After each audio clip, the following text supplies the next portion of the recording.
nous avons constaté cette situation et nous le déplorons. Nous condamnons fermement les propos outrageants de ces élèves. Parce que l'école c'est son cadre de vie.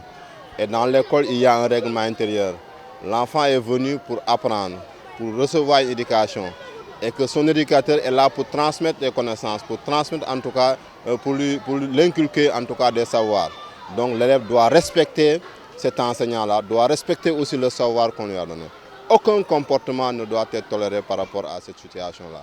C'est pourquoi nous approuvons en tout cas la décision du conseil de discipline, mais nous approuvons aussi la décision de l'IA et nous les appuyons et nous les encourageons par rapport à ça parce que c'est un exemple aussi à donner aux autres enfants.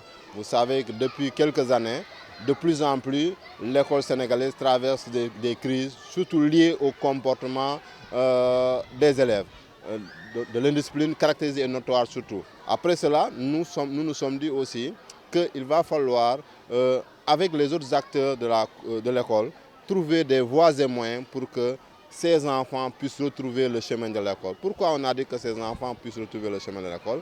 Parce que c'est l'école qui est là pour éduquer ces enfants. Laisser un enfant divaguer dans la rue, laisser exclure un enfant de l'école, c'est le mettre en contact avec cette société qui n'éduque plus. Et demain, il pourra devenir un agresseur. C'est pourquoi, dans ce cadre, en tout cas, nous sollicitons en tout cas le pardon de l'équipe professorale. Et une fois que ce pardon sera accepté, nous verrons avec les enfants aussi ce qu'il y a lieu de faire. Et en ce moment, nous irons vers l'autorité académique pour trouver en tout cas des voies et moyens. Mais aussi, cette demande de pardon doit être sous-tendue par l'acceptation de ce pardon par l'équipe pédagogique. Et c'est seulement si cela est fait que nous pourrons aller vers l'autorité pour demander en tout cas de rapporter la décision.